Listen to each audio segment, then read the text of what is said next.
നിഖിൽ പ്രമേഷ് കൂടി ചേരുന്നുണ്ട്. നിഖിൽ, ഇപ്പോൾ UDF ക്യാമ്പിൽ വലിയ ആഹ്ലാദ പ്രകടനം കാണാൻ കഴിയുന്നുണ്ട്. അവരെ പോലും അമ്പരപ്പിച്ചുകൊണ്ടുള്ളൊരു വിജയത്തിലേക്കാണ് രാഹുൽ മാങ്കൂട്ടത്തിൽ കടന്നിരിക്കുന്നത്. എന്നാൽ BJPക്ക് കനത്ത തിരിച്ചടി ഉണ്ടായിട്ടുണ്ട്. അത് കഴിഞ്ഞ തവണ 50,000 വോട്ട് നേടിയെടുത്താണ് ഇക്കുറി 39,243 വോട്ട് എന്ന തരത്തിലേക്ക് കുറഞ്ഞത്. അതിൽ തന്നെ എടുത്തു പറയേണ്ടത് നഗരസഭയിൽ ആ മേഖലകളിലൊക്കെയുള്ള UDFന്റെ കടന്നുകയറ്റം എന്നതാണ്. അടിസ്ഥാന വോട്ടുകളൊന്നും ചോർന്നിട്ടില്ല എന്ന് നേരത്തെ കൃഷ്ണകുമാർ പറയുന്നുണ്ടായിരുന്നു. എങ്കിൽ പോലും ഇത് BJPയെ സംബന്ധിച്ച് ഒരു പുനർവിചിന്തനത്തിന്റെ വേളയല്ലേ? UDF ക്യാമ്പുകളുടെ പ്രതികരണം ഇപ്പോൾ നമ്മൾ കാണുന്നുണ്ട്. LDFനെ സംബന്ധിച്ചും തെല്ലാശ്വസിക്കാം. കാരണം കഴിഞ്ഞ തവണ ലഭിച്ചതിനേക്കാൾ ഭൂരിപക്ഷം ഇക്കുറി വോട്ടുകൾ ഇക്കുറി കിട്ടിയിട്ടുണ്ട് LDFന് എന്നുള്ളത് കൊണ്ട്.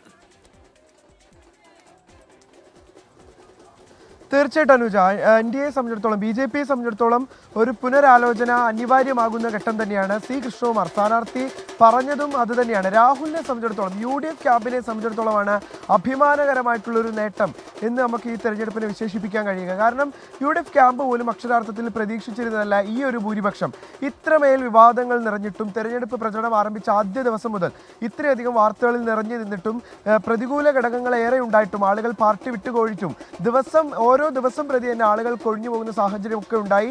എന്നിട്ടും ഇത്ര വലിയ ഭൂരിപക്ഷം ഒരുപക്ഷെ നേതൃത്വം പോലും പ്രതീക്ഷിച്ചിരുന്നതല്ല. ഇപ്പോൾ രാഹുൽ മാങ്കൂട്ടത്തിൽ തൻ്റെ കന്നി അംഗത്തിൽ തന്നെ എല്ലാവരെയും ഞെട്ടിപ്പിക്കുന്ന ഭൂരിപക്ഷം നേടി വിജയിച്ച രാഹുൽ മാങ്കൂട്ടത്തിൽ ഇതാ വിജയിയായുള്ള തൻ്റെ സർട്ടിഫിക്കറ്റ് വാങ്ങിയ ശേഷം പുറത്തേക്ക് ഇറങ്ങി വരികയാണ്. അദ്ദേഹത്തെ സംബന്ധിച്ചിടത്തോളം ഇതിനേക്കാൾ വലിയൊരു ധന്യ മുഹൂർത്തം തൻ്റെ ജീവിതത്തിൽ ഇതുവരെ ഉണ്ടായി കാണില്ല. ഏറ്റവും ഒടുവിൽ ലഭ്യമാകുന്ന വിവരങ്ങൾ പ്രകാരമാണെങ്കിൽ 18,702 അതായത് UDF ക്യാമ്പ് പോലും ഏറ്റവും സരിൻ ഇപ്പോൾ ഇറങ്ങി വരുന്നുണ്ട്.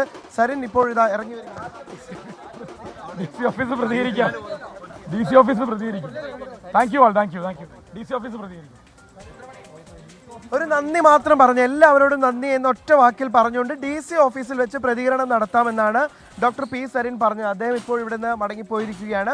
സരിന് വലിയ ആത്മവിശ്വാസം ഉണ്ടായിരുന്നു. അദ്ദേഹം പറഞ്ഞത് ഇന്നലെ നമ്മളോട് രാവിലെ സംസാരിച്ചപ്പോഴും വൈകിട്ട് സംസാരിച്ചപ്പോഴൊക്കെ പറഞ്ഞത് 50,000 വോട്ട് എന്തായാലും കിട്ടും എന്നുള്ള വലിയ ആത്മവിശ്വാസം അദ്ദേഹത്തിനുണ്ടായിരുന്നു.